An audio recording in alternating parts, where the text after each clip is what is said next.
আসসালামু আলাইকুম ভিউয়ার্স আজকে আমরা জানবো যে আমরা এখন কিন্তু অনেকে ধানের বিচন ফেলছি, কিন্তু ধানের বিচনগুলো হচ্ছে কি অনেক বিচন ছোট বড় হচ্ছে। তো এই যে বিচন ছোট বড় হওয়ার কারণটা কি এবং এর সমাধানটা কি, তো আজকে আমরা সেটাই জানবো। তো বিস্তারিত জানার জন্য ভিডিওটি শেষ পর্যন্ত দেখবেন এবং যারা নতুন ভিউয়ার্স আছেন তারা অবশ্যই আমাদের চ্যানেলটি সাবস্ক্রাইব করে রাখবেন। তো বন্ধুরা দেখতে পাচ্ছেন এখানে কিন্তু বিচন তোলা, অনেকের বিচন তোলা শুরু হয়ে গেছে।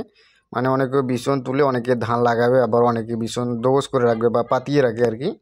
তো আমরা যেটা বলি, তো এই যে দেখেন এখানে কিন্তু বিচন তো বিচন তোলার সময় অনেক জমিতে দেখা যায় যে বিচনগুলো কি হয়, অনেক সময় ছোট বড় হয়। এতে করে কি হয়, যখন আমরা বিচন ধান খেতে লাগাই তখন অনেক সময় দেখবেন যে অনেক ধান ক্ষেত গ্রোথটাও আগে চলে আসে, আবার অনেক ধান গাছের গ্রোথটা এত সহজে আসে না।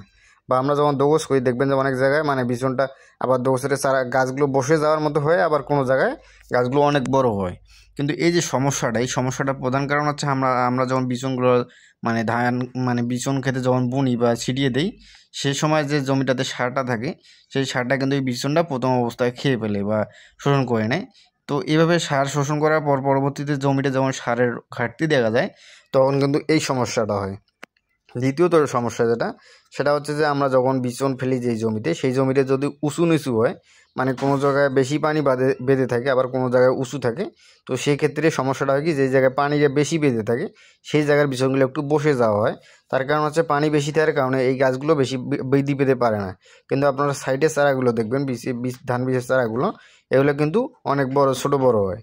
আর তৃতীয়ত কারণ হচ্ছে আমরা যখন বিচন খেতে একটু সার দেই, কিন্তু সারটা অসমান হারে এক জায়গায় কম এক জায়গায় বেশি এরকমটা হয়।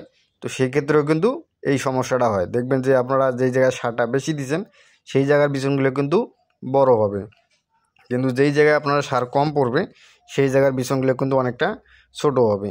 এতে করে হবে কি, আপনার বিচনটা যখন আপনারা ধান খেতে লাগাবেন এতে করে কিন্তু ফলনে দেখবেন যে কম বেশি হতে পারে।